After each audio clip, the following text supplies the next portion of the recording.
Di balik rumah yang tampak harmonis dan penuh kehangatan, seorang ibu diam-diam menemukan rekaman yang mengguncang seluruh fondasi keluarganya. Saat kebenaran mulai terungkap tentang obat misterius, tradisi gelap, dan niat tersembunyi yang tak pernah ia bayangkan, Tias dipaksa memilih antara menjaga perdamaian keluarga atau menyelamatkan nyawa anaknya sendiri. Dan ketika cinta seorang ibu diuji oleh rahasia yang mengerikan, hanya keberanian yang bisa menentukan siapa yang benar-benar bisa dipercaya. Matahari baru saja menyentuh ujung jendela ketika alarm ponsel Tias bergetar pelan di atas nakas kayu, memecah keheningan pagi yang masih muda. Tias membuka mata perlahan, menghirup udara yang masih segar sebelum bangkit dari ranjang. Ruangan masih remang, tetapi kebiasaan bertahun-tahun membuat tubuhnya otomatis bekerja bahkan tanpa banyak berpikir. Ia duduk sejenak di tepi ranjang, membiarkan kakinya menyentuh lantai yang dingin, lalu menengok sebentar ke arah suaminya yang masih terlelap.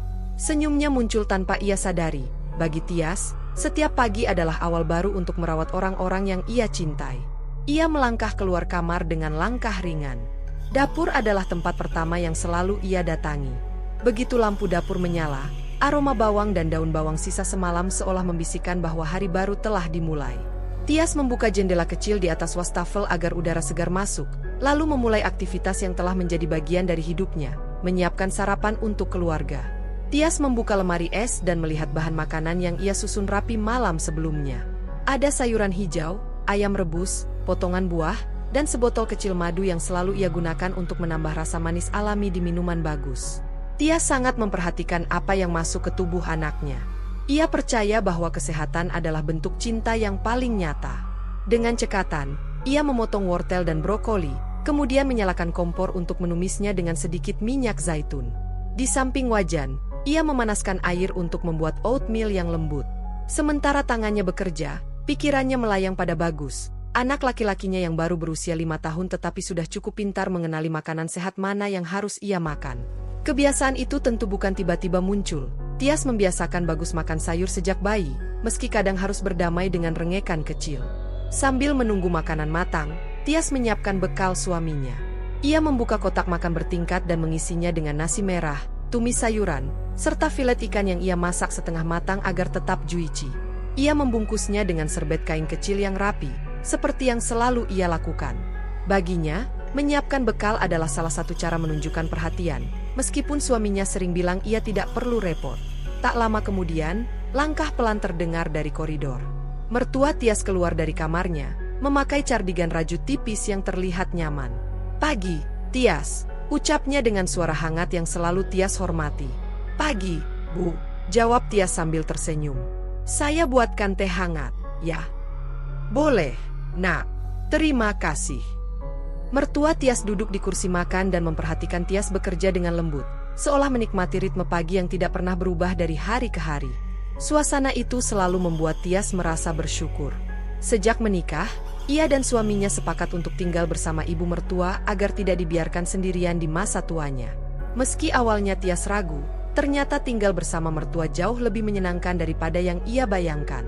Wanita itu lembut, perhatian, dan sering membantu menjaga Bagus ketika Tias sedang sibuk. Hubungan mereka terbentuk dari rasa saling menghargai. Setelah meja sarapan tertata rapi dengan sepiring telur, roti gandum, oatmeal, dan buah, Tias melangkah pelan menuju kamar Bagus. Ia membuka pintu sedikit, melihat putranya masih terlelap dengan rambut acak-acakan yang menutupi sebagian wajahnya. Boneka beruang coklat kesayangannya, Bubu, terselip di bawah lengannya. Tias mendekat, lalu duduk di sisi ranjang. Ia membelai rambut Bagus dengan lembut. "Bangun, sayang, sudah pagi," bisiknya. Bagus menggeliat, menutup mata lebih rapat sebelum akhirnya membuka sedikit-sedikit. "Mama, 5 menit lagi," gumamnya. Tias tertawa kecil. "5 menit lagi nanti Mama hitung 2 jam loh," candanya. Anak itu langsung duduk dengan mata masih setengah terbuka, membuat Tias tersenyum puas. Ia membawa handuk kecil dan membantu Bagus mencuci muka sebelum mengajaknya ke meja makan. Ketika mereka kembali ke dapur, suami Tias sudah duduk sambil menyeruput teh hangat buatan istrinya. Ia menatap istrinya dan putranya dengan senyum bangga. "Pagi, kalian berdua." "Pagi," jawab Tias dan Bagus bersamaan. Suasana pagi itu hangat, damai, dan terasa sangat normal. Mereka makan sambil berbincang ringan. Bagus bercerita tentang guru TK-nya yang lucu. Suami Tias membicarakan rencana rapat di kantor, dan sang mertua sesekali memberi komentar lembut. Tidak ada nada tinggi, tidak ada ketegangan, hanya keluarga yang menikmati kebersamaan. Tias memandang mereka satu persatu, meresapi setiap detik momen itu. Kehangatan yang ia lihat di meja makan adalah sesuatu yang ia syukuri setiap hari. Ia tahu tidak semua orang bisa memiliki keluarga yang rukun, terlebih dengan mertua yang tinggal serumah. Ia sadar betul betapa beruntungnya ia. Setelah sarapan selesai, Tias mengantar suaminya sampai pintu depan. Ia memberikan bekal dan botol air minum sambil merapikan kerah ke meja suaminya. "Jangan lupa makan siang, ya," ucapnya lembut. Suaminya mengangguk, mencium kening Tias, lalu berangkat. Saat Tias kembali ke ruang makan, ia melihat Bagus bermain dengan bubu di bawah meja, sementara mertua menaruh piring kotor di dapur. Tias sigap membantu. "Sudah saya saja, Bu. Ibu duduk saja." "Tidak apa-apa, Tias. Ibu suka membantu," jawab sang mertua sambil tersenyum. Tias mengangguk, lalu melanjutkan pekerjaannya. Ia menata piring, mengelap meja makan, lalu menyiapkan vitamin Bagus yang selalu diminum setelah sarapan. Vitamin itu ia pilih dengan hati-hati, memastikan tidak mengandung bahan yang bisa membuat Bagus alergi. Ia mencatat setiap perubahan kecil pada kesehatan anaknya di sebuah buku kecil yang selalu ia bawa. Entah bagaimana kebiasaan itu membantunya merasa lebih tenang. Hari berjalan perlahan dengan ritme yang sama seperti biasa. Tidak ada hal mencurigakan, tidak ada keganjilan, tidak ada perubahan yang membuat Tias waspada. Bagi Tias, pagi itu adalah salah satu momen yang ia anggap sempurna, sederhana, tenang, dan penuh kehangatan keluarga. Ia tidak tahu bahwa ketenangan ini adalah keheningan sebelum badai. Tapi untuk saat itu, untuk pagi itu, dunia Tias terasa aman dan baik-baik saja. Namun ketenangan yang sama mulai retak perlahan ketika sore hari tiba, saat Tias sedang menyiapkan camilan untuk Bagus setelah ia pulang dari TK. Bagus duduk di meja makan sambil memainkan sendoknya. Wajahnya tampak sedikit pucat karena lelah bermain seharian. Tias menyiapkan sepiring potongan apel dan segelas air hangat. "Nih, sayang, makan dulu ya. Biar nggak masuk angin," ucapnya lembut. Bagus mengangguk pelan dan mulai makan sambil mengayun-ayunkan kakinya. Di saat yang sama, ibu mertua muncul dari kamar dengan langkah tenang. Di tangannya ada sebuah botol kecil berwarna coklat tua, mirip obat tradisional cair yang sering digunakan untuk menjaga kondisi tubuh. Tias sudah pernah melihat botol itu beberapa kali, meski ia tidak terlalu memperhatikannya karena mengira itu hanya ramuan herbal biasa. "Bagus sayang, sini dulu, nenek punya obat supaya kamu gak gampang sakit," kata sang mertua dengan suara lembut seperti biasanya. Ia menuang sedikit cairan ke sendok takar kecil. Aromanya langsung menyengat ruangan, lebih tajam dari yang Tias ingat. Ada bau seperti akar yang terlalu lama direndam, sedikit pahit, sedikit asam, dan sedikit aneh. Bagus yang sedang memegang potongan apel langsung berhenti. Tangannya bergerak seperti menahan sesuatu dalam diri, dan ekspresi wajahnya berubah. Ada ketakutan halus yang menyelinap ke matanya, sesuatu yang belum pernah Tias lihat sebelumnya ketika Bagus diberi obat apapun. "Nggak mau," ucap Bagus pelan, hampir seperti bisikan, tapi suaranya jelas gemetar. Ibu mertua tersenyum, anggapannya mungkin Bagus hanya takut pada rasa pahit. "Ayo, sayang, cuma sedikit. Biar kamu nggak gampang batuk dan pilek.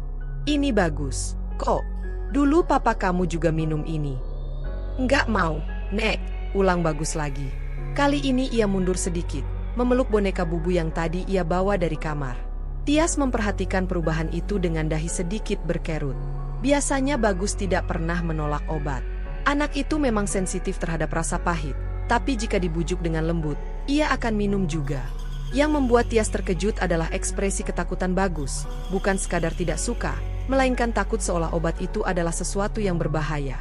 "Bagus, kenapa?" tanya Tias sambil mendekat. Anaknya tidak menjawab. Ia menoleh ke Tias dengan mata membesar, lalu kembali menatap obat itu. Dan saat ibu mertua maju selangkah, Bagus spontan berlindung di belakang Tias. Gerakan kecil itu membuat jantung Tias berdegup lebih cepat. Ibu mertuanya tampak terkejut. "Loh, kok takut begitu? Nenek kan nggak apa-apa." Tias mencoba tersenyum untuk mencairkan suasana. "Mungkin lagi nggak mood, Bu. Biasalah anak-anak." "Tidak apa-apa, Tias. Ini hanya obat herbal, aman kok. Kasihan kalau Bagus sering capek dan gampang sakit." Ibu mertua kembali menoleh ke arah cucunya. "Ayo, Nak, sedikit saja." Tias mengambil sendok itu dari tangan ibu mertuanya. "Biar saya yang kasih, Bu," ujarnya pelan. Ia ingin melihat lebih dekat. Cairan dalam sendok berwarna lebih gelap dari yang ia ingat. Lebih pekat. Teksturnya terlihat lebih kental juga. Biasanya, obat herbal yang pernah ia minum warnanya kecoklatan terang, tidak sepekat ini. Tias mendekatkan sendok itu ke hidungnya dan mencium aroma tajam yang menusuk. Ada sensasi getir yang aneh, bukan seperti jamu biasa. Ia tidak bisa menjelaskan, tetapi hatinya terasa tidak nyaman. "Ini obat baru ya, Bu?" tanyanya sopan. "Oh, masih yang itu-itu juga. Ibu sudah lama pakai. Mungkin kamu lupa baunya," kata sang mertua dengan senyum lembut. Nadanya tetap manis, sama seperti biasanya, tanpa sedikit pun tanda bahwa ada hal yang perlu dicurigai. Namun naluri keibuan Tias tetap bergetar. Ia kembali menatap Bagus, yang kini memegang lengan Tias erat-erat, seolah memohon perlindungan. Biasanya jika dipaksa minum vitamin pahit pun Bagus hanya merengek, bukan ketakutan begini. "Bagus, coba Mama cium," ujar Tias sambil membungkuk. "Apa kamu nggak suka rasanya? Atau baunya?" Bagus menggigit bibirnya, lalu menggeleng. "Nggak mau, sakit." "Sakit? Bagian mana?" tanya Tias lembut. Bagus memegang perutnya sebentar, lalu memeluk bubu lagi. "Perut nggak enak kalau minum itu." Tias menatap ibu mertuanya sekilas, bukan dengan curiga, tapi bingung. "Bu, Bagus pernah bilang sakit perut setelah minum ini." "Oh tidak," jawab sang mertua cepat. "Anak kecil kadang memang begitu. Mungkin kebanyakan jajan di sekolah," lanjutnya sambil tertawa kecil. "Namanya juga anak-anak." Jawaban itu terdengar masuk akal. Dan Tias bukan tipe yang langsung menuduh atau curiga. Ia selalu berusaha berpikir positif. Ia tahu ibu mertuanya sangat menyayangi Bagus. Tidak ada alasan bagi beliau untuk memberikan sesuatu yang membahayakan cucunya. Namun, rasa ganjil itu tetap menempel, sepetak kecil ketidaknyamanan yang tidak mau pergi. Tias kemudian berkata, "Mungkin nanti saja, Bu. Bagus masih kenyang. Takutnya malah mual." Ibu mertua mengangguk pelan. "Ya sudah, tapi nanti tetap diminum, ya. Ini penting untuk imunnya." Nada suaranya lembut, tapi terdengar sedikit menuntut. Tidak keras, hanya seperti seorang nenek yang benar-benar peduli. Tias menyimpan sendok berisi obat itu di atas meja, jauh dari jangkauan Bagus. Setelah itu, ia mengajak anaknya duduk di ruang keluarga untuk menonton kartun, sementara ibu mertuanya kembali ke kamarnya, mungkin merasa sedikit kecewa karena Bagus tidak minum obatnya. Namun pikiran Tias tidak mudah tenang. Ia duduk di samping Bagus, memperhatikan anaknya yang tampak gelisah meski matanya mengikuti layar televisi. Ia menatap sendok berisi obat yang masih berada di dapur. Warna gelapnya seperti menarik perhatian, atau mungkin itu hanya perasaan Tias saja. "Perut kamu sakit lagi, sayang?" Tias mengusap kepala Bagus. "Dikit," jawab Bagus pelan. "Sejak kapan sakitnya?" Bagus berpikir, lalu berkata, "Sejak minum obat itu yang kemarin." Ucapan sederhana itu membuat napas Tias tercekat. Ia menelan ludah, mencoba tetap terlihat tenang agar tidak membuat Bagus cemas. "Mama cek dulu ya, obatnya," ucapnya. Ia berdiri dan berjalan ke dapur dengan langkah pelan. Sendok itu masih di sana. Tias memperhatikan cairan yang tampak lebih pekat di bawah cahaya lampu dapur. Ia goyangkan sedikit sendok itu dan melihat teksturnya sulit bergerak, seperti ada sedimen halus yang mengental di dasar. Hatinya berdebar. Tias bukan ahli obat-obatan. Ia hanya seorang ibu rumah tangga. Namun nalurinya mengatakan ada sesuatu yang janggal. Ia menggigit bibir, menatap ke arah kamar ibu mertua. Beliau tidak pernah terlihat mencurigakan. Tidak pernah mengatakan hal-hal aneh. Tidak pernah berbuat kasar pada Bagus. Tidak ada alasan untuk meragukan beliau. Namun gambaran mata Bagus yang ketakutan muncul lagi di kepala Tias. Ia ingin menanyakan lagi soal obat itu kepada sang mertua, tetapi ia tahu itu tidak sopan. Ia juga tidak ingin membuat hubungan yang selama ini harmonis menjadi canggung. Tias memutuskan untuk menunggu, mengamati, dan memastikan dulu apa yang sebenarnya terjadi. Lagi pula, bisa saja ini hanya masalah rasa pahit yang terlalu kuat. Setidaknya itu yang ia coba yakinkan pada dirinya. Namun rasa ganjil yang muncul di hatinya tidak mau pergi. Malam itu, ketika ia menidurkan Bagus, Tias kembali mencium aroma obat di sendok yang ia simpan di dapur. Semakin ia cium, Semakin ia merasa ada yang tidak biasa. Dan saat ia memejamkan mata malam itu, kehangatan yang ia rasakan pagi tadi perlahan tergeser oleh secercah ketidakpastian yang tidak mampu ia jelaskan. Suara Bagus yang berbisik ketakutan terus bergema di kepalanya. Dan Tias mulai bertanya-tanya apakah naluri seorang ibu pernah salah. Pertanyaan itu terus berputar dalam pikirannya ketika pagi berikutnya datang, seolah menunggu jawaban yang tidak pernah benar-benar muncul. Hari itu, rutinitas seharusnya berjalan seperti biasa. Namun, ada yang berbeda dari suasana rumah, meski hanya halus seperti udara dingin yang tidak terlihat. Tias bangun lebih awal dari biasanya. Ia merasa gelisah sejak subuh dan memutuskan untuk menyiapkan sarapan lebih cepat, berharap kesibukan dapur bisa meredakan kecemasannya. Namun bahkan bunyi wajan bertemu minyak panas pun tidak mampu menenggelamkan pikiran yang terus mengganggu kepalanya. Saat ia membalikan telur dadar, suara langkah kecil terdengar dari koridor. Tias tersenyum, mengira itu Bagus yang bangun lebih cepat. Namun ketika ia menoleh, senyum itu perlahan memudar. Bagus berdiri di ambang pintu dapur dengan wajah pucat, rambutnya kusut, dan mata setengah terpejam. "Sayang, kok bangun pagi sekali?" tanya Tias sambil mendekat. Bagus tidak menjawab. Ia hanya memegangi perutnya dengan ekspresi yang membuat hati Tias mencelos. "Perut sakit lagi." Tias berlutut, meletakkan tangannya di dahi Bagus. Anak itu mengangguk pelan. "Pusing juga," bisik Bagus lirih. Sejenak dunia Tias seperti berhenti. Ia mengelus kepala Bagus, lalu menggendongnya ke sofa ruang keluarga. "Mama ambilkan air hangat, ya." Ketika kembali, ia menemukan Bagus meringkuk sambil memegangi perutnya. Tias duduk di sampingnya, hati terasa diremas. Rasa bersalah mulai menyusup. Apakah ia memberi Bagus makanan yang salah semalam? Apakah ia terlalu mengabaikan gejala kecil yang sebenarnya penting? Pikiran itu menusuk bertubi-tubi. "Bagus makan apa saja di sekolah kemarin?" tanya Tias lembut. "Cuma roti, sama susu," jawab Bagus. Ia menutup wajahnya dengan tangan kecilnya, seolah mencoba fokus pada napas. Tias mengusap punggung Bagus pelan. "Kita ke dokter saja ya nanti." "Tapi nggak mau disuntik." Bagus menggeleng cepat dan langsung melenguh.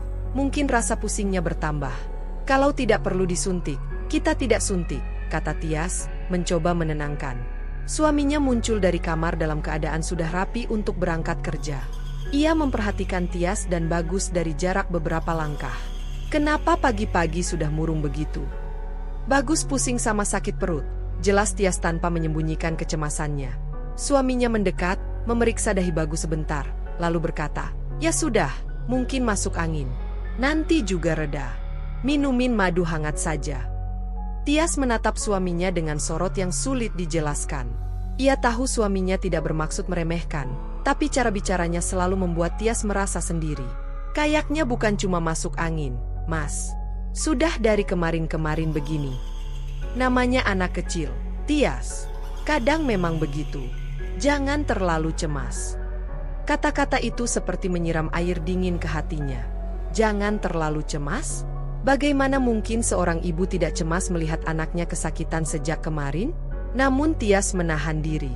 Ia tidak ingin memulai perdebatan pagi-pagi. Apalagi suaminya sedang bersiap untuk meeting penting pagi ini. Saat mereka masih berdiri di dekat sofa, ibu mertua keluar dari kamar. Ekspresi wajahnya berubah menjadi khawatir ketika melihat Bagus meringkuk. "Loh, kenapa cucu nenek?" "Sakit perut sama pusing, Bu," jawab Tias cepat. Ibu mertua mengangguk pelan, lalu duduk di samping Bagus. "Pasti karena obat kemarin belum diminum. Badan jadi lemah." Ia menoleh ke Tias. "Coba nanti diminumkan, ya, Nak. Obat itu bagus sekali untuk anak-anak." Tias terdiam. Kata-kata itu membuat perutnya terasa seperti diikat. "Tapi Bagus bilang sakit perut setelah minum itu, Bu." Ibu mertuanya tertawa kecil, seolah omongan itu hanya hal sepele. "Ah, masa? Mungkin cuma kebetulan. Tidak apa-apa. Obat itu sudah turun-temurun dari keluarga sebelah ibu." Jawaban itu terdengar biasa, masuk akal di permukaan. Namun bagi Tias, ada sesuatu yang janggal. Mengapa ibu mertua begitu bersikeras? Mengapa setiap keluhan Bagus selalu diarahkan kembali ke obat itu? "Bu, mungkin nanti saja ya diminumnya. Saya mau lihat dulu Bagus lebih baik setelah sarapan," ucap Tias hati-hati. "Terserah kamu, Tias. Ibu cuma mau yang terbaik." Ibu mertua tersenyum, tapi ada nada halus yang sulit dibaca di balik itu. Lembut, tapi seperti menahan sesuatu. Setelah suaminya berangkat kerja, Tias menghabiskan waktunya memperhatikan Bagus. Anak itu tertidur di sofa setelah minum air hangat, tetapi sesekali mengerang kecil. Setiap kali itu terjadi, Tias seperti ditusuk rasa bersalah yang sama. Ia merasa gagal menjaga kesehatan Bagus. Ia merasa seharusnya lebih peka lebih awal. Di sela-sela waktu menidurkan Bagus, Tias mengambil botol obat dari rak dapur. Dia membuka tutupnya perlahan dan mencium aromanya. Bau tajam itu kembali menusuk hidungnya. Kali ini ia mengambil air sedikit dan meneteskan setetes obat itu ke air. Cairannya tidak langsung menyatu, malah membentuk garis tipis seperti minyak yang mengapung. Warnanya lebih gelap daripada obat herbal biasa. "Kenapa beda ya?" gumamnya. Ia mencoba mengingat malam kemarin ketika Bagus mengeluh sakit. Apakah benar karena obat ini? Atau hanya kebetulan? "Kenapa Mama lihat obat itu lagi?" Suara ibu mertua tiba-tiba terdengar dari belakangnya. Tias terlonjak kecil. Ia menoleh dan melihat ibu mertua berdiri di ambang pintu dapur dengan ekspresi datar. "Oh, saya cuma lihat-lihat saja, Bu. Obat itu aman, Tias. Ibu sudah pakai belasan tahun. Semua cucu ibu yang lain juga cocok." Nada suaranya masih lembut, namun ada tekanan halus yang membuat Tias ingin menutup botol itu secepat mungkin. "Iya, Bu. Saya percaya," jawab Tias pelan. Tapi ia tidak sepenuhnya percaya. Ada perasaan tak nyaman yang makin lama makin kuat. Namun ia tidak ingin menyakiti hati ibu mertua dengan mempertanyakan niat baiknya. Siang harinya, Bagus terlihat sedikit membaik, tetapi masih mengeluh pusing saat duduk terlalu lama. Tias mencoba mengajaknya bermain puzzle kecil, tapi Bagus tidak seceria biasanya. Ia cepat lelah, dan itu membuat Tias makin gelisah. Ketika waktu makan siang tiba, ibu mertua kembali menyodorkan sendok obat, berharap kali ini Bagus akan meminumnya. "Ayo, Nak, dikit saja, biar pusingnya hilang." Bagus langsung menggigit bibir dan bersembunyi di balik punggung Tias. "Enggak mau," suaranya hampir menangis. Tias mengusap kepala Bagus. "Sudah, Bu. Saya mau lihat dulu nanti sore kalau Bagus lebih baik." Namun untuk pertama kalinya, senyum ibu mertua tampak kaku. "Terlalu sering menunda itu tidak baik, Tias. Kamu harus percaya sama orang tua." Tias terdiam. Kalimat itu lembut tapi mengandung penegasan yang tidak biasa. Ada jarak kecil yang tercipta di antara mereka, jarak yang sebelumnya tidak pernah ada. Di malam hari, ketika Bagus akhirnya tertidur, Tias duduk sendirian di ruang tamu. Lampu redup menambah kesan sunyi yang menghantui. Ia memandangi botol obat coklat tua yang terletak di atas meja. Ia merasa tidak nyaman. Lebih dari itu, ia cemas yang merayap perlahan tapi pasti. Dan untuk pertama kalinya, ia bertanya pada dirinya sendiri, apakah saya satu-satunya yang melihat ada sesuatu yang tidak beres? Pertanyaan itu terus membayangi Tias. Bahkan ketika malam telah lewat dan pagi kembali menyambut dengan warna keemasan yang lembut. Namun pagi itu tidak terasa sama. Ada semacam beban yang menggantung di udara, sesuatu yang tidak bisa dijelaskan dengan kata-kata.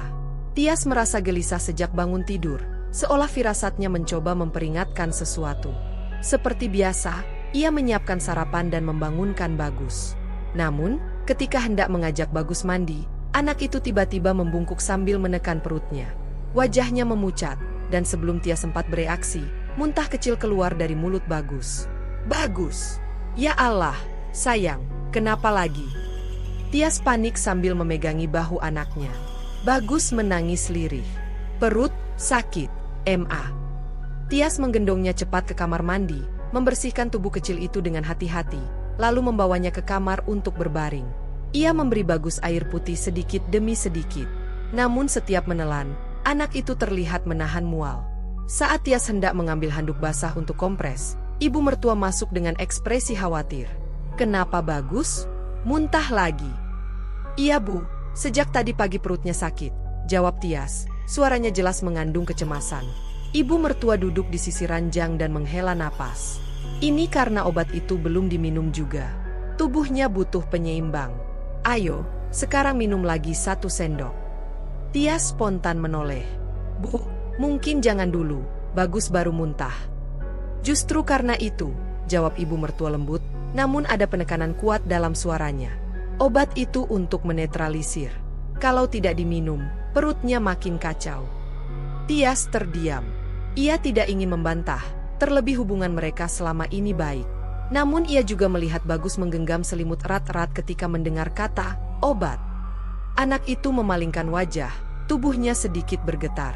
Naluri keibuannya berteriak, meminta Tias melindungi anaknya. Bu, Bagus masih mual. Takutnya malah tambah parah, ujar Tias dengan suara selembut mungkin. Ibu mertua tampak menahan komentar, tetapi akhirnya menghela napas pasrah. Kalau begitu, nanti saja setelah sarapan. Namun sarapan pagi itu berubah menjadi kekacauan kecil. Bagus hanya memakan 2 sendok bubur sebelum wajahnya kembali pucat. Tias mengusap punggung anaknya sambil bergumam menenangkan. Ia mulai merasa ada pola yang tidak wajar. Bagus biasanya kuat dan ceria. Sakit seperti ini bukan bagian dari kesehariannya. Dan ketika ibu mertua kembali muncul sambil membawa sendok obat, Tias ingin sekali memohon agar tidak memaksakan. Namun sebelum ia sempat membuka mulut, ibu mertua menyodorkan sendok tersebut ke Bagus, mengatakan, "Ini demi kebaikanmu, Nak." Bagus menatap sendok itu seperti menatap sesuatu yang menakutkan. Tias melihat tubuh kecilnya menegang. Tapi sang mertua tetap tersenyum lembut, seakan tidak menyadari ketakutan itu. Atau sengaja mengabaikannya? Tias menahan napas ketika Bagus dengan terpaksa menelan beberapa tetes dari sendok itu. Ia ingin menghentikan, tapi bayang-bayang rasa tidak hormat kepada mertua menahannya. Dan hanya beberapa menit setelah sendok itu kosong, Bagus menutup mulutnya, wajahnya mengernyit. Lalu, "Mama, mau muntah." Tias segera mengangkatnya dan berlari ke kamar mandi. Bagus muntah lagi, kali ini lebih banyak dari sebelumnya. Tias merasa lututnya gemetar. Wajah anaknya memerah. Tubuhnya lemas, dan air mata mengalir di pipinya. "Udah, sayang. Mama di sini. Mama ada," bisik Tias sambil memeluknya. Namun di dalam hatinya, sesuatu pecah. Bukan hanya kecemasan, tetapi sebuah kesadaran. Setelah membersihkan Bagus, Tias duduk di lantai kamar mandi sambil menahan napas. Obat itu. Ada sesuatu dalam obat itu. Dan Bagus tidak pernah muntah seperti ini sebelumnya. Ketika ia kembali ke dapur untuk mengambil handuk bersih, pandangannya jatuh pada botol yang sejak kemarin terus mengganggu pikiran. Ia mendekatinya perlahan, seolah mendekati sesuatu yang bisa melukai. Tangannya gemetar saat membuka tutupnya. Bau menyengat itu langsung menusuk hidungnya. Bukan bau herbal biasa, bau yang lebih keras, lebih pahit, dan entah bagaimana membuat lehernya menegang. "Kenapa baunya makin tajam?" gumamnya pelan. Untuk pertama kalinya dalam hidup, Tias merasa takut pada sesuatu yang berasal dari rumahnya sendiri. Ia menutup botol itu rapat dan menatapnya lama sekali. Dalam diam, pikiran dan nalurinya saling bergulat. Ia tahu ada kemungkinan besar bahwa ia hanya berprasangka buruk. Bahwa pikirannya mungkin sedang membesar-besarkan kekhawatirannya sebagai seorang ibu. Tetapi naluri keibuannya, yang selama ini jarang salah, memberi sinyal bahaya. Tias menelan ludah, lalu membuka lemari kecil tempat ia menyimpan wadah sambal. Ia mengambil satu wadah kecil bening yang biasanya ia gunakan untuk bekal suaminya. Dengan tangan gemetar, ia menuangkan sedikit obat ke dalam wadah itu. Tidak banyak, hanya cukup untuk diuji. Saat tutup wadah tertutup rapat, ia merasakan jantungnya berdetak lebih kencang dari sebelumnya. Seperti sedang melakukan sesuatu yang dilarang. Suara langkah pelan terdengar dari belakang. "Tias, kamu sedang apa?" Tias hampir menjatuhkan wadah itu. Ia memutar tubuhnya cepat. Ibu mertua berdiri tidak jauh darinya, menatap dengan ekspresi lembut namun mata yang sulit dibaca. "Saya, cuma bersihin botol obatnya, Bu," jawab Tias cepat. Ibu mertua tersenyum. "Oh, begitu. Bagus ya kalau kamu yang urus. Kamu memang ibu yang telaten." Senyum itu seharusnya membuat Tias tenang. Tapi entah kenapa, justru membuat dadanya makin sesak. Setelah ibu mertua kembali ke kamarnya, Tias menyembunyikan wadah kecil itu di saku jaket yang ia simpan di dapur. Ia berjalan mondar-mandir, mencoba menenangkan diri. Apakah ia sudah gila? Apakah masuk akal membawa obat ini ke lab? Ia menutup wajahnya dengan kedua tangan. "Kalau aku salah, berarti aku tidak percaya sama ibu." Pikiran itu menyayat hati. Tias tidak ingin menjadi menantu yang curiga pada orang tua sendiri. Ia tahu ibu mertua menyayangi Bagus, itu tidak pernah ia ragukan. Tapi, Bagus muntah. 2 kali. Setelah minum obat itu, Tias memandang ke arah kamar tempat Bagus terbaring. Ia menghampiri anaknya. Bagus sudah tidur, napasnya berat namun stabil. Tias menyentuh pipinya yang masih terasa panas. Ia mengusap rambutnya pelan. "Maafin Mama kalau Mama salah. Tapi Mama harus tahu," bisiknya. Dan dengan tekad yang baru mekar dari ketakutannya, Tias mengambil jaketnya, menggendong tas kecil, dan memutuskan untuk keluar rumah setelah memastikan Bagus tidur dan mertua tidak memperhatikan. Ia tahu tindakannya akan menyakiti hati ibu mertua jika ketahuan. Ia tahu suaminya mungkin akan menganggapnya panik berlebihan. Ia tahu ia mengambil langkah yang mungkin tidak perlu. Namun ia juga tahu satu hal. Seorang ibu tidak boleh diam ketika anaknya sakit tanpa alasan. Dengan langkah pelan namun penuh keteguhan, Tias keluar rumah membawa wadah kecil berisi obat itu. Di luar, udara siang terasa lebih panas dari biasanya, membuat dahinya berkeringat meski ia berdiri di bawah bayangan pohon. Ia menatap wadah itu sekali lagi. Lalu ia berbisik pada dirinya sendiri, seolah mencari kekuatan. "Ini demi Bagus." Dan dengan napas berat tetapi mantap, ia melangkah menuju titik awal dari kebenaran yang selama ini ia takutkan. "Ini demi Bagus." Kata-kata itu masih terngiang di kepala Tias ketika pagi akhirnya datang, membelah langit dengan warna kebiruan pucat yang biasanya menenangkan, namun hari ini justru membuat dadanya semakin berat. Semalaman ia tidak tidur, hanya duduk di tepi tempat tidur Bagus sambil memperhatikan napas anaknya yang naik turun perlahan. Di meja kecil di sampingnya, jaket yang ia pakai kemarin terlipat rapi, dengan wadah kecil berisi obat itu tersimpan di dalam kantongnya. Begitu adzan subuh berkumandang, Tias menatap jam dan menyadari bahwa laboratorium terdekat akan buka dalam waktu 1 jam. Ia tidak memikirkan apapun selain fakta bahwa ia membutuhkan jawaban. Jawaban nyata, bukan firasat atau perasaan. Ia butuh kepastian. Sementara Bagus masih terlelap, Tias menyiapkan sarapan sederhana untuk mertua dan suaminya, yang sebentar lagi bersiap berangkat kerja. Ia sengaja tidak menyebutkan rencananya untuk pergi ke lab. Ia tahu jika ia bercerita, besar kemungkinan ia akan dicegah atau dianggap lebay. Ketika suaminya berangkat dan mertua masuk ke kamar untuk menonton acara religi favoritnya, Tias akhirnya mengambil jaket dan mengenakan kerudung. Ia mencium dahi Bagus pelan, memastikan anak itu masih nyaman. Lalu ia berangkat dengan langkah yang cepat namun hati-hati.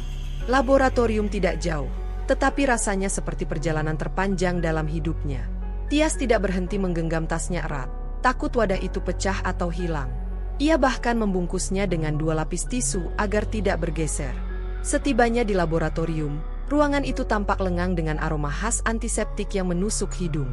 Seseorang di meja pendaftaran menyambutnya dengan senyum ramah. "Tadi ibu sudah daftar online?"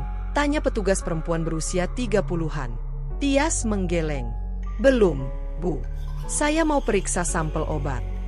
Petugas itu menatapnya sebentar, mungkin heran, tetapi tetap mencatat. "Obat apa, Bu?" "Obat herbal, untuk anak," jawab Tias dengan suara pelan. "Baik, nanti teknisi akan memeriksa. Mohon tunggu sebentar." Tias duduk di ruang tunggu, memeluk tasnya erat-erat seperti seseorang yang sedang menyembunyikan benda berharga. Sesekali ia melihat ke arah pintu masuk, seolah takut ada seseorang mengikuti atau memergokinya. Ia tahu kekhawatiran itu tidak masuk akal, tetapi rasa bersalah pada mertua bercampur dengan kecemasan membuat pikirannya tak menentu. Setelah 15 menit, seorang teknisi memanggil namanya. "Ibu Tias." Ia berdiri dan mengikuti teknisi itu ke ruangan kecil berisi alat-alat laboratorium. Tias merogoh wadah tersebut dari tas dan menyerahkannya dengan tangan yang sedikit berkeringat. "Obat ini diminum siapa, Bu?" tanya teknisi. "Anak saya. Tiap hari. Beberapa kali dalam seminggu." Teknisi mengangguk, mencatat sesuatu, lalu berkata bahwa hasilnya akan keluar dalam 1 hingga 2 jam. 2 jam. 2 jam yang terasa seperti 2 hari. Tias kembali ke ruang tunggu dan mengirim pesan ke ibu mertua mengatakan bahwa ia sedang membeli sesuatu di toko dan akan pulang agak siang. Ia tidak ingin menimbulkan kecurigaan. Setelah itu, ia hanya bisa duduk diam sambil memainkan ujung kerudungnya. Pikiran demi pikiran saling berebut di kepalanya. Bagaimana jika obat itu benar-benar tidak apa-apa? Ia akan merasa sangat bersalah. Bagaimana jika sebaliknya? Bagaimana jika ada zat berbahaya di dalamnya? Ia bahkan tidak berani memikirkan kemungkinan itu lebih jauh. Ketika namanya akhirnya dipanggil, jantungnya langsung berdegup kencang. Tias berdiri perlahan, seakan tubuhnya tidak sanggup menopang beban kecemasannya sendiri. Di ruang konsultasi, seorang dokter pria berusia sekitar 40 duduk di balik meja. Ekspresinya tenang, terlalu tenang, seakan berusaha menjaga profesionalitas. Tapi begitu melihat Tias masuk, ia memberi isyarat agar Tias duduk. "Ibu Tias." "Ya, Dok." "Ini hasil pemeriksaan sampel ibu." Suara dokter itu pelan, namun ada ketegangan yang jelas. "Sebelum saya jelaskan, boleh saya tahu, sejak kapan anak ibu mengonsumsi obat ini?" Pertanyaan itu membuat tengkuk Tias terasa dingin. "Sudah sekitar 1 bulan, Dok, tapi hanya sedikit. Diberikan oleh ibu mertua saya. Katanya obat herbal untuk menjaga daya tahan tubuh bagus." Dokter tarik napas panjang, meletakkan map hasil lab di meja, lalu mendorongnya sedikit ke arah Tias. Tetapi alih-alih mempersilakan Tias membacanya, dokter mengangkat tangan pelan, melarangnya membuka map itu dulu. "Bu Tias, saya perlu ibu mendengarkan saya baik-baik," ujarnya. Suara itu berbeda, lebih berat, lebih hati-hati. Tias merasakan seluruh tubuhnya menegang. "Dok, ada apa? Ada masalah dengan obatnya?" Dokter menatap Tias penuh empati.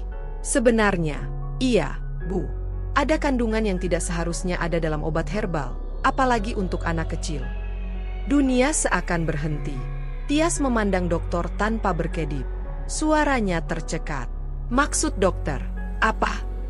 Tim lab menemukan kadar senyawa kimia sintetis yang biasanya hanya digunakan untuk pengobatan tertentu pada orang dewasa. Zat ini memiliki efek samping yang cukup berat jika dikonsumsi anak-anak. Dokter berhenti sejenak, seolah memberi waktu Tias mencerna fakta itu, termasuk mual, muntah, pusing, bahkan gangguan lambung. Kepala Tias seperti dipukul benda keras. Dadanya seketika sesak. Tidak mungkin," bisiknya. "Ibu mertua saya bilang ini obat herbal." Dokter menggeleng perlahan. "Saya tidak bisa memastikan dari mana obat itu berasal, tetapi yang jelas, obat itu tidak aman, bahkan berbahaya jika terus diberikan." Tias menutup mulutnya dengan telapak tangan. Matanya panas, napasnya tersengal. "Jadi, Bagus sakit karena obat itu?" "Sangat mungkin." Dokter mencondongkan tubuhnya sedikit ke depan. "Bu, saya tahu ini pasti berat, tapi saya sarankan hentikan obat itu sekarang juga. Jangan berikan lagi, dalam bentuk apapun." Tias menunduk, pandangannya kabur oleh air mata. Ia berusaha mengendalikan napas namun dada terasa perih. "Ya Allah, Bagus, anak saya." Dokter memberi waktu beberapa detik sebelum melanjutkan. "Bu Tias, saya juga menyarankan agar ibu memeriksakan kondisi Bagus. Jika perlu, kita bisa lakukan pemeriksaan darah dan lambung untuk memastikan tidak ada kerusakan internal." Tias menegakkan tubuhnya, meski lututnya hampir tidak sanggup menopang. Ia mengangguk pelan. Iya, Dok. Saya akan bawa Bagus ke dokter anak." "Dan satu lagi." Dokter menatapnya lebih dalam, suaranya turun menjadi lebih tegas. "Jika obat itu diberikan oleh seseorang, ibu harus berhati-hati. Sebaiknya klarifikasi sumbernya." Tias menahan napas. Ia tahu yang dokter maksud, tapi ia tidak sanggup mengatakannya. Ia hanya bergumam lirih, "Obat itu dari ibu mertua saya." Dokter tidak bereaksi berlebihan. Ia hanya mengangguk pelan dan menutup map itu. "Saya tidak bisa menilai hubungan keluarga ibu. Tapi dari sisi medis, saya harus mengatakan apa adanya. Obat itu berbahaya." Ruangan terasa semakin kecil. Dinding seolah bergerak menekan Tias dari segala arah. Ia ingin pulang, ingin memeluk Bagus, ingin menangis dan meminta maaf pada anaknya. Ia mengucapkan terima kasih dengan suara yang hampir tidak terdengar, lalu keluar dari ruangan sambil menggenggam map itu erat-erat. Setiap langkah terasa seperti berjalan di atas air, tidak stabil, goyah. Di luar laboratorium, udara hangat menyambutnya. Namun bagi Tias, udara itu terasa berat, hampir menyesakkan. Ia berdiri beberapa menit sambil menatap map hasil lab, tidak berani membukanya. Baru ketika napasnya sedikit tenang, ia membaca isi laporan itu. Kata-kata yang tertera membuat lututnya lemas. Ia bersandar ke dinding, menutup mata sambil menggigit bibir agar tidak menangis terlalu keras. "Kenapa, Bu? Kenapa ibu kasih obat itu ke Bagus?" bisiknya dengan suara bergetar. "Apa saya salah? Apa saya melukai hati ibu?" Kenapa harus Bagus? Pertanyaan-pertanyaan itu memenuhi seluruh pikirannya. Ia marah, tapi ragu. Ia terluka, namun juga takut. Ia ingin meminta penjelasan, tetapi juga takut mendengarnya. Ia tidak bisa menuduh, tidak bisa menyimpulkan apapun. Hasil lab hanya menunjukkan fakta ilmiah, bukan motif. Tapi fakta itu cukup untuk mengguncang seluruh fondasi kepercayaannya. Dengan tangan gemetar, Tias memegang kerudungnya erat-erat. Untuk pertama kalinya dalam hidup, ia merasa rumahnya bukan lagi tempat paling aman bagi Bagus. Namun satu hal pasti, Tias tidak akan diam. Ia menarik napas panjang, menatap langit yang cerah namun terasa muram, dan melangkah pulang dengan hati yang dipenuhi kecemasan baru. Perjalanan menuju kebenaran baru saja dimulai. Namun begitu Tias melangkah masuk ke halaman rumahnya, ia merasakan sesuatu yang jauh lebih menakutkan. Rumah ini tidak lagi terasa seperti tempat berlindung, melainkan seperti ruang asing yang penuh tanda tanya. Nafasnya masih belum stabil ketika ia membuka pintu pelan-pelan. Ia ingin berpura-pura tenang, seolah baru saja pulang dari membeli kebutuhan dapur seperti alasan yang ia berikan kepada ibu mertua. Tetapi jantungnya berdetak terlalu kencang untuk bisa menyembunyikan kegelisahan itu dari dirinya sendiri. Begitu masuk, ia melihat mertuanya sedang duduk di ruang tamu, menonton acara siang sambil memegang setekuk teh hangat. Wanita itu menoleh dan tersenyum, senyum yang selama ini terlihat begitu lembut dan tulus, tapi kini terasa aneh, seperti ada lapisan lain yang sulit Tias pahami.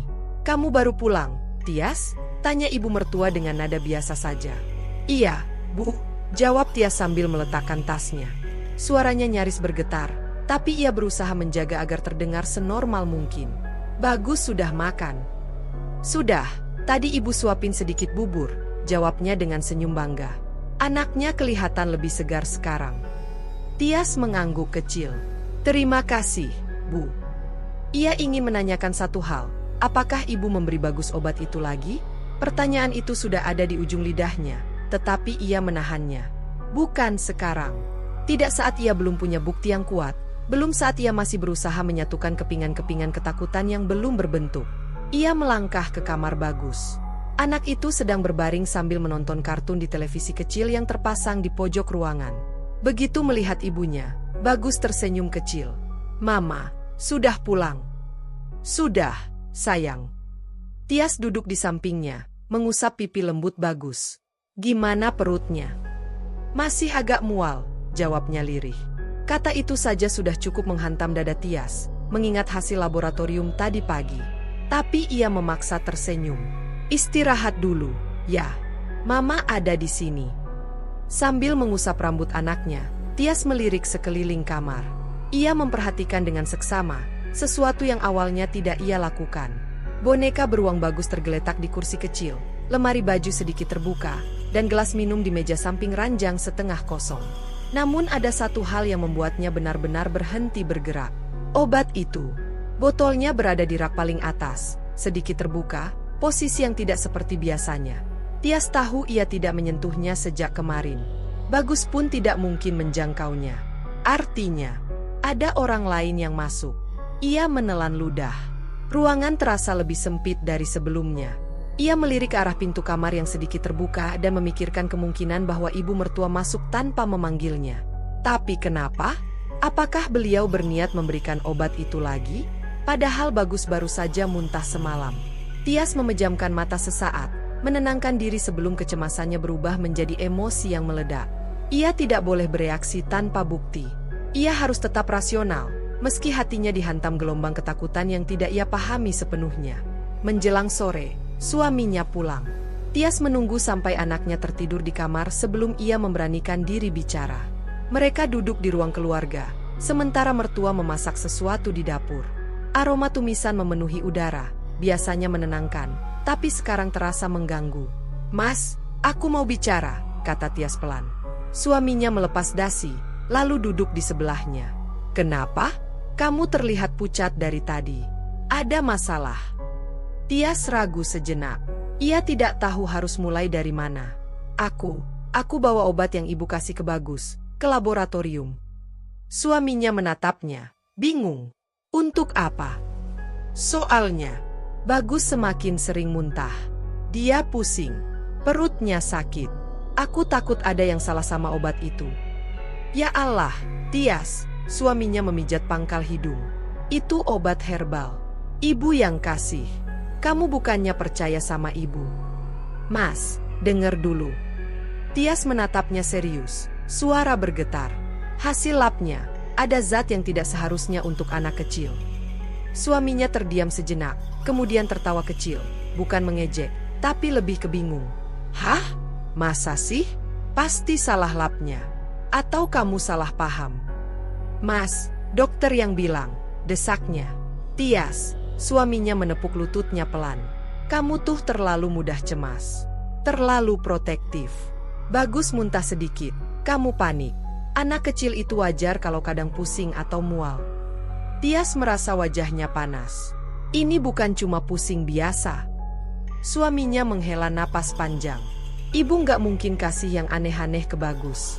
Dia sayang banget sama cucunya. Kamu harus percaya. Keheningan menelan mereka sejenak. Tias menunduk, tangan mengepal di atas pangkuannya. Ia ingin menjelaskan, memaksa suaminya memahami. Tapi suaminya sudah berdiri, seakan percakapan ini selesai. Aku mandi dulu, ya. Kamu jangan terlalu dipikirin. Semua baik-baik saja. Ketika suaminya pergi, Tias tetap duduk, diam, membiarkan hatinya remuk perlahan. Ia sendirian. Tidak ada yang mempercayainya. Tidak suaminya. Tidak siapapun. Malam itu, Tias semakin memperhatikan gerak-gerik ibu mertua. Ia melihat bagaimana wanita itu masuk ke kamar Bagus dengan alasan ingin merapikan selimut, padahal Tias baru saja melakukannya. Ia memperhatikan bagaimana beliau sering membawa sesuatu di tangannya, seolah menyembunyikan barang kecil. Ia memperhatikan bagaimana tatapan ibu mertua berubah ketika melihat Tias selalu berada di dekat Bagus. Bukan tatapan marah, bukan tatapan jahat, justru tatapan yang terlalu lembut, terlalu manis, terlalu memastikan bahwa Tias melihat beliau sebagai nenek yang penyayang. Kelembutan itu justru membuat Tias merinding. Puncaknya, ketika malam hampir tiba, Tias menemukan ibu mertua sedang membuka lemari obat di kamar Bagus. Wanita itu terkejut, tetapi cepat tersenyum. Oh, Tias, ibu cuma mau bereskan ini. Lemari ini berantakan. Tias melihat lantai. Botol obat itu ada di tangan ibu mertua. Namun wanita itu menaruhnya kembali seolah tidak ada apa-apa. Tias mengangguk, tidak ingin memperpanjang percakapan. Tapi tubuhnya kaku. Ia tahu ia harus mengambil langkah berikutnya. Ia berjalan ke kamar Bagus dengan pikiran yang berputar. Lalu tatapannya jatuh pada boneka beruang coklat yang biasa menemani tidur anaknya. Boneka itu lembut dan besar, cukup untuk menyembunyikan sesuatu. Saat itulah sebuah ide muncul, sebuah ide yang datang dari rasa takut seorang ibu. Jika tidak ada yang percaya padanya, maka ia harus mencari bukti sendiri. Ia memeluk boneka itu, merasakan bulunya yang halus, dan berbisik pada dirinya sendiri. Aku mesti tahu apa yang sebenarnya terjadi. Ketakutan itu belum terucap, tetapi telah berubah menjadi tekad. Dan malam itu, untuk pertama kalinya, Tias merasa bahwa mencari kebenaran mungkin lebih berbahaya daripada yang ia kira. Pikiran itu menemaninya hingga larut, ketika rumah mulai sunyi, ketika semua lampu dipadamkan kecuali lampu tidur kecil di kamar Bagus yang memancarkan cahaya kekuningan. Namun meski mata terpejam, tubuhnya tidak mau tenang. Ia memejamkan mata berkali-kali, namun perasaan waspada mengalahkan rasa lelah. Ia harus melakukan sesuatu. Ia harus tahu apa yang ibu mertua lakukan ketika ia tidak ada. Ia harus mendapatkan bukti, meski hatinya bergetar memikirkan kemungkinan yang akan terungkap. Pagi berikutnya, Tias bangun lebih cepat dari biasanya. Langit masih gelap, hanya sedikit garis kebiruan yang muncul di balik tirai. Ia duduk di tepi ranjang dengan boneka beruang coklat besar di pangkuannya. Bubu, sahabat tidur Bagus sejak ia berusia 2 tahun. Boneka itu mungil, empuk, dan hampir selalu ada di tangan Bagus. Tempat paling aman, atau tempat paling tidak mencurigakan, untuk sesuatu yang tersembunyi. Tias menatap wajah boneka itu lama, seolah meminta izin. Maafkan Mama, Bubu, ini buat jaga Bagus, gumamnya lirih. Setelah memastikan rumah masih sepi dan ibu mertua belum bangun, Tias mengambil kunci mobil dengan hati-hati. Ia memutuskan pergi ke toko elektronik 24 jam di pusat kota. Perjalanannya terasa seperti petualangan diam-diam, atau lebih tepatnya seperti misi berbahaya yang membuat jantungnya berdetak cepat. Sepanjang jalan, ia memikirkan kembali rencananya. Ia tahu batasan dirinya sebagai ibu rumah tangga yang tidak berpengalaman dengan alat-alat semacam itu. Namun ia pernah melihat video tips keamanan rumah di internet. Kamera mini bersembunyi di alat rumah tangga, jam, atau boneka. Ia tidak menyangka suatu hari ia akan benar-benar memerlukannya. Toko itu masih buka. Di dalamnya, seorang pegawai muda tersenyum menyapanya, tetapi Tias langsung menuju bagian perangkat keamanan. Matanya bergerak cepat, mencari sesuatu yang kecil, tidak mencolok, tetapi cukup jelas untuk merekam kegiatan kamar. Setelah 5 menit mencari, ia menemukan kamera mini berukuran seperti kancing baju. Bentuknya bulat, hitam, dengan lensa kecil seperti mata serangga. Ukurannya pas untuk diselipkan di boneka Bagus. Pegawai toko mendekatinya. "Mau dibantu, Bu?" Tias berpikir cepat. "Anak saya sering bangun malam, saya mau lihat penyebabnya," katanya, berusaha terdengar kasual. "Oh, cocok pakai yang ini. Kualitas gambar bagus, bisa sambung ke HP, dan baterai tahan lama." Tias mengangguk. "Saya ambil satu." Setelah membayar, ia pulang dengan tangan yang berkeringat dingin. Kamera itu ada di tas kecilnya, dan rasanya seperti membawa bukti kejahatan. Padahal ia tidak melakukan apa-apa, bukan? Ia hanya ingin memastikan keselamatan anaknya. Tapi perasaan bersalah itu muncul, terutama ketika mengingat wajah ibu mertua yang biasanya lembut. Saat pulang, ia bergegas masuk rumah tanpa menimbulkan suara. Suaminya sudah berangkat kerja, Bagus masih tidur, dan ibu mertua sedang di dapur menyiapkan sarapan. "Pagi, Tias," sapa ibu mertua sambil menoleh. "Kamu dari mana pagi-pagi begini?" "Oh, beli roti. Tadi habis," jawab Tias cepat, menaruh plastik roti yang ia beli khusus di dekat meja. Ibu mertua tersenyum. "Bagusnya kamu masih kepikiran sarapan." Tias mengangguk, memaksa tersenyum. Ia langsung menuju kamar Bagus. Ia mengunci pintu dengan pelan, lalu duduk di dekat boneka beruang itu. Dengan tangan yang gemetar, ia meraih gunting kecil dari laci. Ia membuka sedikit jahitan di bagian punggung boneka, hati-hati agar tidak merusaknya. Lalu, ia masukkan kamera kecil itu di dalamnya. Posisinya tepat di antara kapas dan kain lembut, mengarah ke bagian mata boneka yang transparan. Tepat setelah ia memasukkan kamera, ada suara ketukan pintu. "Tok, tok, tok." "Tias, kamu di dalam?" Suara ibu mertua terdengar dari balik pintu. Jantung Tias hampir berhenti. Ia buru-buru menutup jahitan boneka dengan tangan, menyembunyikan gunting di belakang tubuhnya. "Iya, Bu, lagi bersihin baju Bagus," serunya, mencoba terdengar santai. "Oh, begitu. Ibu buatkan teh ya?" "Iya, Bu. Terima kasih." Setelah langkah ibu mertua menjauh, Tias merapikan jahitan boneka dengan cepat. Belum sempurna, tapi cukup rapi untuk tidak terlihat. Kemudian ia menghubungkan kamera itu dengan ponselnya, memastikan posisinya benar. Gambar yang tampil di layar ponselnya membuat napasnya lega. Kamar Bagus terlihat jelas. Ia letakkan boneka itu kembali ke tempat biasa, di atas ranjang, seolah tidak ada yang berubah. Hari itu menjadi hari paling panjang bagi Tias. Tiap kali ibu mertua masuk kamar Bagus, ia menahan napas. Tiap kali wanita itu melewati lorong, Tias memegang ponselnya erat-erat, takut ada rekaman yang menunjukkan sesuatu yang tidak siap ia lihat. Namun sepanjang pagi, tidak ada yang aneh. Ibu mertua hanya menyapu kamar, merapikan baju, dan melihat Bagus sebentar yang sedang bermain puzzle. Ketika siang tiba, Tias berusaha tetap menjalani hari seperti biasa. Ia menyiapkan makan siang, mencuci pakaian, dan menenangkan Bagus yang rewel karena lemas. Tapi setiap gerak-gerik ibu mertua membuatnya gelisah, meski wanita itu tampak sangat normal. Terlebih ketika ibu mertua berkata, "Bagus minum obatnya dulu ya, Nak, biar cepat sembuh." Tias langsung bergeser.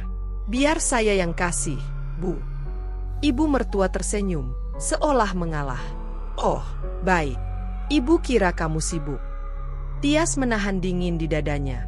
Ia menaruh obat itu kembali di rak, memastikan tidak ada yang diminum Bagus hari itu. Ketika malam tiba dan rumah kembali sunyi, Tias berada di kamar sorang diri dengan lampu temaram. Anak dan ibu mertua sudah tidur. Suaminya masih dalam perjalanan pulang karena lembur. Tias memegang ponselnya erat. Hari itu ia mengaktifkan kamera sejak pagi, dan sekarang ia akhirnya punya kesempatan untuk membuka rekamannya satu persatu. Detik demi detik ia tonton. Jam demi jam ia percepat. Hingga tiba pada rekaman sore hari ketika ia sedang keluar sebentar ke dapur. Di layar, ia melihat ibu mertua masuk ke kamar Bagus. Wanita itu tersenyum, menatap cucunya yang bermain. Lalu ia membuka lemari obat, mencari sesuatu, mengambil sesuatu, dan menaruh botol obat itu di meja, membukanya. Kemudian menuang sedikit cairan ke sendok kecil. Langkah ibu mertua itu pelan dan hati-hati, seperti seseorang yang tidak ingin ketahuan. Tias menegakkan tubuh, napas tercekat. Ketika rekaman itu memperlihatkan wanita itu mendekati Bagus dengan sendok obat di tangan, Tias merasakan tubuhnya bergetar hebat. Ia mempaus rekaman, menaruh ponsel di dadanya, dan menutup mulut agar tidak terisak keras. Ia tidak tahu apakah yang ia lihat benar apa adanya, atau apakah ia hanya salah menafsirkan. Namun yang jelas, ada sesuatu yang disembunyikan. Dan malam itu, Tias tidak bisa tidur. Ia duduk bersandar pada dinding kamar, memandangi ponselnya yang masih menampilkan gambar kamar anaknya. Ia menunggu kamera itu merekam hal berikutnya. Menunggu kebenaran muncul, meski ia takut kebenaran itu akan menghancurkan seluruh hidupnya. Malam itu Tias tidak benar-benar tidur, dan ketika pagi menjelang dengan sinar matahari yang pucat menembus tirai kamar, ia masih terbaring memandang langit-langit. Pikirannya dikuasai oleh campuran rasa takut dan keberanian yang lahir dari kepasrahan. Ia teringat bagaimana ia mengawasi boneka beruang itu semalam, yang tampak begitu polos, begitu biasa, padahal di dalamnya tersimpan kunci jawaban dari kecemasan yang selama ini menekan dadanya. Dan kini, di pagi yang sunyi itu, ketika rumah masih belum sepenuhnya hidup, Tias tahu inilah waktunya. Ia harus melihat rekamannya. Ia harus menghadapi apapun yang tertangkap kamera, bagaimanapun bentuknya. Dengan tangan sedikit gemetar, ia bangkit dari tempat tidur. Raka sudah berangkat lebih pagi karena ada rapat di kantor, sementara mertua masih sibuk di dapur. Terdengar samar suara gelas dan piring yang saling beradu. Bagus masih tertidur pulas di kamar kecilnya. Semua kondisi ini memberi Tias celah yang cukup aman untuk membuka laptop dan memeriksa hasil rekaman malam sebelumnya. Ia duduk di ujung ranjang, menyalakan laptop dengan napas yang sedikit memburu. Folder rekaman otomatis muncul. Ada 3 file video, masing-masing berdurasi beberapa jam, direkam dalam mode low light. Saat file pertama dibuka, tampak Bagus yang hanya berguling-guling kecil dalam tidurnya. Wajah mungilnya tampak damai. Tias sempat tersenyum kecil, namun senyum itu tidak bertahan lama. Ia tahu bagian penting belum datang. Ia percepat durasi hingga melompat ke tengah malam. Beberapa detik video berjalan tanpa kejadian apa-apa, hanya ruang kamar yang temaram. Hingga akhirnya pintu kamar terbuka perlahan. Tias langsung duduk tegak. Sosok yang masuk adalah ibu mertuanya. Wanita itu melangkah pelan, memperhatikan sekeliling seolah memastikan tidak ada yang memerhatikan. Tias merasakan tengkuknya dingin ketika melihat adegan itu dari layar. Mertua mendekati tempat tidur Bagus dan duduk tepat di sisinya. Dari saku cardigannya, ia mengeluarkan sebuah botol kecil, botol yang sama dengan yang selama ini diberikan kepada Bagus. Tidak. Bukan satu botol. Ada botol lain. Warna tutupnya berbeda. Tias menekan tangan ke mulutnya, mencoba menahan suara. Dalam rekaman, mertua membuka botol kedua dan meneteskan sesuatu ke sendok kecil, lalu menambahkan sedikit cairan dari botol pertama. Campuran itu kemudian ia aduk dengan jari sebelum mendekatkan sendok ke mulut Bagus yang sedang tidur.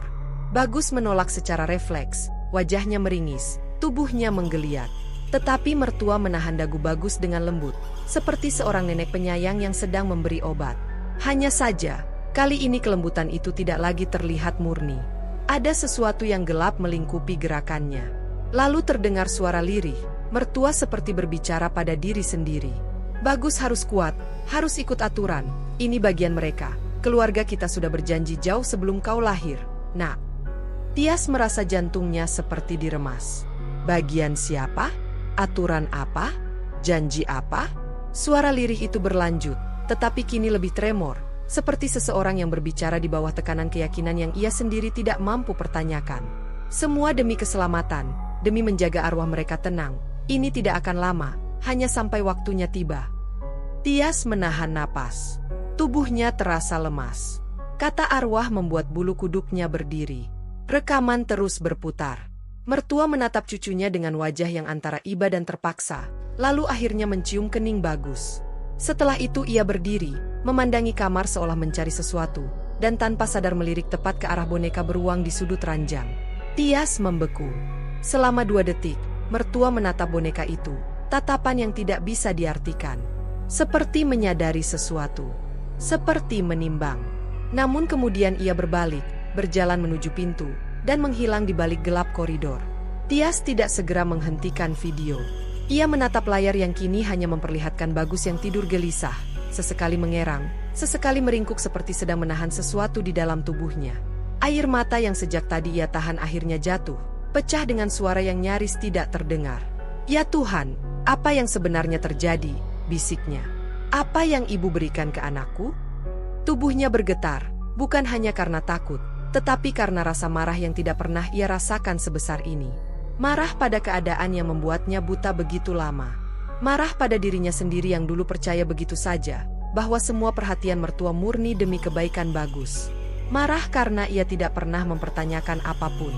Tetapi di balik kemarahan itu, ada rasa takut yang lebih besar. Apa yang harus ia lakukan sekarang? Apa yang harus ia katakan pada suaminya, yang kemarin saja menganggap dirinya terlalu sensitif?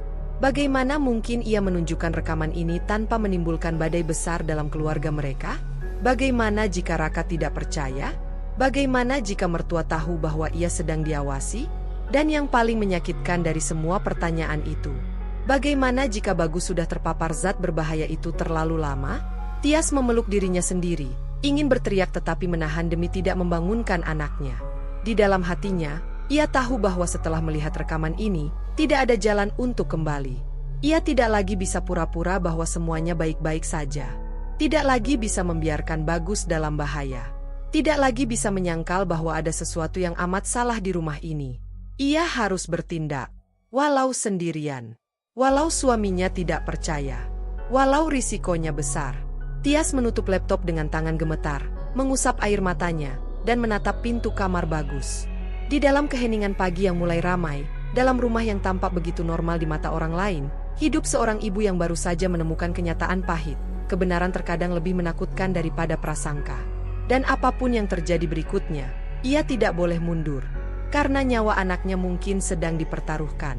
Setelah menutup laptop dengan tangan yang masih bergetar, Tias duduk mematung di ujung ranjang Bagus, menatap pintu kamar yang terasa seperti perbatasan antara dunia yang ia kenal dan dunia baru yang begitu gelap dan tak terduga. Rekaman itu masih menghantui benaknya. Setiap gerak halus, setiap bisikan lirih, setiap tatapan aneh dari ibu mertuanya. Dan kini, ketika kenyataan itu tidak lagi bisa ia tampik, satu hal jelas di dalam diri Tias, ia tidak boleh mundur. Karena nyawa Bagus mungkin sedang dipertaruhkan. Keberanian yang muncul bukanlah keberanian yang keras dan bising, melainkan keberanian yang diam, yang tumbuh dari cinta paling dalam seorang ibu. Cinta yang tidak mengenal takut, tidak mengenal ragu. Cinta yang rela menantang apapun, bahkan keluarga sendiri. Namun meski tekad itu mulai terbentuk, tubuh Tias masih diselimuti ketakutan. Ia mengelus rambut Bagus yang mulai bangun perlahan. "Mama di sini, sayang," bisiknya, seolah kata itu bisa melindungi semuanya. Tak lama, dari dapur terdengar suara langkah kaki ibu mertuanya, pelan, berirama, seperti biasanya. Hanya saja kali ini suara itu membuat jantung Tias mencelos. Saat ibu mertuanya muncul di ambang pintu sambil tersenyum hangat, senyum itu terasa berbeda. Tias merasakan hawa dingin menjalari tulang punggungnya, seakan senyum itu kini memiliki makna lain setelah apa yang ia lihat. "Bagus sudah bangun," suara ibu mertua terdengar lembut seperti biasa. Tias berdiri spontan, tubuhnya secara naluriah menutupi Bagus yang masih mengucek mata. "Iya, Bu, sebentar lagi mau sarapan." Ibu mertua mengangguk, tetapi matanya sempat melirik boneka beruang di ranjang. Hanya sekilas, namun cukup membuat dada Tias menegang. Tatapan itu bukan tatapan seorang nenek pada mainan cucunya. Tatapan itu lebih seperti seseorang yang sedang memeriksa sesuatu. "Kalau begitu, nanti ibu bantu buatkan obatnya, ya." "Kasihan Bagus masih tampak pucat," katanya sambil melangkah pergi. Tias mengangguk pelan. Tetapi begitu sosok perempuan itu menghilang dari pintu, napas Tias terlepas dalam gemetar. Ia tahu ia tidak boleh membiarkan Bagus meminum apapun dari tangan mertuanya lagi. Tidak pernah. Siang hari, ketika Raka pulang lebih cepat dari kantor, Tias akhirnya mengumpulkan keberaniannya. Sambil menunggu Bagus tidur siang, ia memanggil suaminya ke kamar mereka. Raka yang sejak pagi sudah merasakan ketegangan di wajah istrinya, masuk dengan alis berkerut. "Ada apa? Kamu dari tadi kelihatan berbeda," katanya, duduk di tepi ranjang. Tias mengatur napas. Tangannya mengeratkan laptop yang ia bawa. Aku harus cerita sesuatu. Dan aku butuh kamu dengarkan tanpa memotong. Raka menatapnya lebih serius. Baik, ceritalah. Saat Tias memutar rekaman itu, suasana kamar berubah mencekam. Raka awalnya menonton dengan ekspresi bingung, lalu kaget, lalu tidak percaya. Ketika bagian ibu mertuanya meneteskan cairan dari 2 botol berbeda muncul, rahang Raka mengeras. Ketika terdengar bisikan lirih tentang aturan leluhur, dan bagian mereka, wajahnya menegang dan pucat sekaligus. Begitu rekaman berakhir, Raka terdiam lama. Sangat lama. Tias tidak berani menatapnya. Ia hanya memandang lantai, takut pada reaksi Raka. Takut ia akan menyangkal segalanya. Takut ia membela ibunya hingga Tias kembali dianggap berlebihan. Namun akhirnya, suara Raka pecah. Napasnya tersendat. Aku tidak tahu harus bilang apa. Tias mengangkat wajahnya. Kamu percaya aku? Raka menatap istrinya dengan mata yang masih menunjukkan gejolak emosional, tetapi tidak ada kebencian di sana. Tidak ada penolakan. Aku percaya apa yang kulihat, desisnya pelan. Tapi, aku tidak percaya ibu bisa melakukan ini. Rak, suara Tias pecah. Aku juga tidak mau percaya. Tapi kamu lihat sendiri. Bagus sakit setelah minum obat itu. Dokter pun panik dengan hasil lab. Kita tidak bisa tinggal diam. Raka mengusap wajahnya dengan kedua tangan, terlihat seperti seseorang yang dunianya baru saja runtuh. Tias, kalau ini benar, apa maksudnya? Kenapa ibu melakukan semua ini? Itu adalah pertanyaan yang sejak tadi bergemuruh di kepala Tias, tetapi ia tidak punya jawabannya. Rasa takutnya bertambah besar. Karena itu, kita harus ke dokter lagi, ucap Tias lembut namun tegas. Kita perlu tahu tindakan selanjutnya. Kita perlu pastikan Bagus aman. Raka memejamkan mata lama, mengatur napas dalam-dalam, lalu akhirnya mengangguk. Baik, kita lakukan. Di klinik, dokter yang sebelumnya memeriksa Tias tampak terkejut saat mereka datang berdua. Setelah mendengar penjelasan lengkap, dokter memandang mereka dengan ekspresi serius. Anak ini harus berhenti total mengonsumsi obat apapun dari sumber yang tidak jelas, kata dokter. Jika benar ada zat yang tidak seharusnya ada di formula itu, ini sangat berbahaya. Beruntung Anda membawanya lebih cepat. Tias menggenggam tangan Raka erat-erat. Dok, apakah Bagus akan baik-baik saja? Tanya Raka, suaranya parau. Saat ini kondisinya masih stabil. Tapi kita harus lakukan pemeriksaan lengkap. Saya sarankan beberapa tes darah tambahan. Kita perlu memastikan apakah zat itu sudah berdampak pada organ vital. Tias hampir menangis lagi, tetapi ia tahan. Ia harus kuat. Dokter kemudian menatap Tias, seolah memahami ketakutan terdalamnya. Bu Tias, apapun yang sedang terjadi di rumah Anda, hentikan akses siapapun yang memberikan obat itu. Ini bukan sekadar kesalahan dosis atau obat herbal rumahan. Ini kasus serius. Kata serius itu menggema lama di kepala Tias. Dalam perjalanan pulang, mobil terasa seperti ruangan tertutup penuh tekanan. Raka beberapa kali terlihat ingin mengatakan sesuatu, tapi suaranya tidak keluar. Tias memandangi luar jendela sambil memeluk boneka beruang Bagus yang kini terasa seperti saksi bisu dari semua yang terjadi. Apa yang akan kita lakukan sekarang? Tanya Raka akhirnya. Tias menelan salivanya, lalu mengucapkan kata-kata yang bahkan membuat dirinya sendiri bergidik ngeri. Kita harus menjaga Bagus. Mulai sekarang, apapun risikonya, aku tidak akan membiarkan siapapun menyentuhnya tanpa sepengetahuanku. Raka mengangguk perlahan. Aku akan bicara dengan ibu. Tias langsung menoleh. Jangan keras. Aku takut reaksinya. Tadi malam dia masuk kamar Bagus tanpa kita tahu. Siapa yang tahu apa yang bisa ia lakukan kalau merasa terpojok? Raka terdiam. Tapi Rak, lanjut Tias, suaranya mulai mantap. Bagaimanapun ini keluargamu. Kamu berhak tahu, kamu berhak bertanya. Tapi lakukan dengan hati-hati. Ketika mereka tiba di rumah, suasana berbeda dari biasanya. Ibu mertua sedang duduk di ruang tamu, menonton televisi sambil tersenyum kecil. Namun mata Tias, yang kini sudah mengetahui apa yang terjadi, melihat senyum itu dengan makna lain. Ada sesuatu yang dipendam di balik keramahan itu. Ketika Raka menghampiri ibunya, Tias berdiri di belakang, siap kapan saja berjaga. Ibu, kata Raka dengan hati-hati, kita perlu bicara. Tatapan ibu mertua beralih dari televisi ke wajah putranya. Ia tersenyum lembut. Tentu, nak. Tentang apa? Raka menelan ludah, lalu duduk. Tentang obat yang ibu berikan ke Bagus. Tias menahan napas. Dalam sekejap, senyum ibu mertua itu memudar. Bukan menghilang, tapi berubah. Menjadi sesuatu yang sulit dijelaskan, antara kekecewaan, kemarahan yang ditahan, dan ketakutan. Kalian sudah melihat sesuatu? Tanyanya pelan namun menusuk. Tias langsung merasakan bulu kuduknya merinding. Raka menatap ibunya dalam-dalam. Ibu, apa sebenarnya yang terjadi? Ibu mertua menutup mata, menarik napas panjang, lalu membuka kembali. Kalian tidak akan mengerti. Coba jelaskan, suara Raka mengeras sedikit. Sejurus kemudian, ibu mertua berdiri. Semua ini demi kebaikan. Demi keselamatan keluarga kita. Suaranya rendah, seperti seseorang yang memegang teguh keyakinan yang tidak bisa digoyahkan. Bagus, memiliki darah yang spesial. Ada sesuatu yang harus dijaga, yang harus diteruskan. Ini bukan hanya tentang dia, ini tentang kita. Tentang leluhur kita. Tias hampir pingsan mendengarnya. Bu, apa maksud ibu? Suara Raka gemetar. Tugas ini sudah diwariskan turun-temurun. Ibu hanya meneruskan apa yang telah dijanjikan. Apa yang dulu dilakukan oleh orang-orang sebelum kita. Tias merasakan tangan Raka mencari tangannya dan menggenggam erat. Ibu mertua menatap Tias dengan tajam.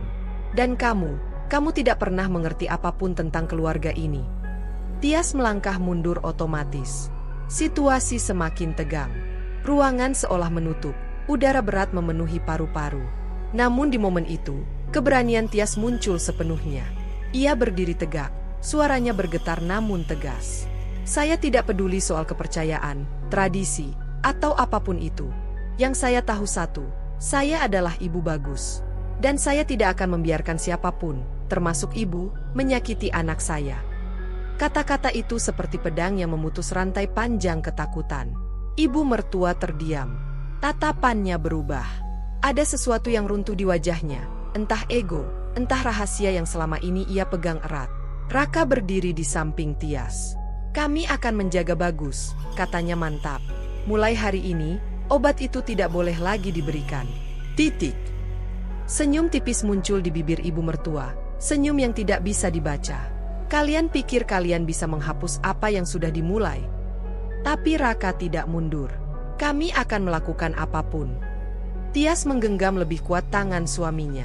Demi Bagus. Ibu mertua memandang mereka lama, sebelum akhirnya berbalik dan melangkah pergi ke kamar dengan langkah yang pelan namun dingin. Malam itu, Tias duduk di ranjang Bagus sambil mengelus rambut anaknya yang sedang tidur. Ia menatap boneka beruang itu dengan perasaan campur aduk. Hari ini adalah titik balik. Titik ketika ia, seorang ibu biasa, terasa seperti telah melewati badai besar, dan badai itu mungkin belum sepenuhnya reda. Namun satu hal kini jelas. Ia tidak lagi takut. Ia tidak lagi ragu. Ia telah memilih jalannya, melindungi Bagus, apapun risikonya. Bahkan jika risikonya adalah hubungan keluarga yang hancur, rahasia yang belum sepenuhnya terbongkar, atau ancaman yang mungkin lebih besar dari yang ia bayangkan. Tias mencium kening Bagus dan berbisik pelan. Selama Mama hidup, tidak akan ada yang menyakitimu lagi. Dan di keheningan malam yang tebal, tekad itu menjadi langkah pertama Tias menuju masa depan yang ia tentukan sendiri, masa depan yang akan ia perjuangkan dengan seluruh keberanian seorang ibu.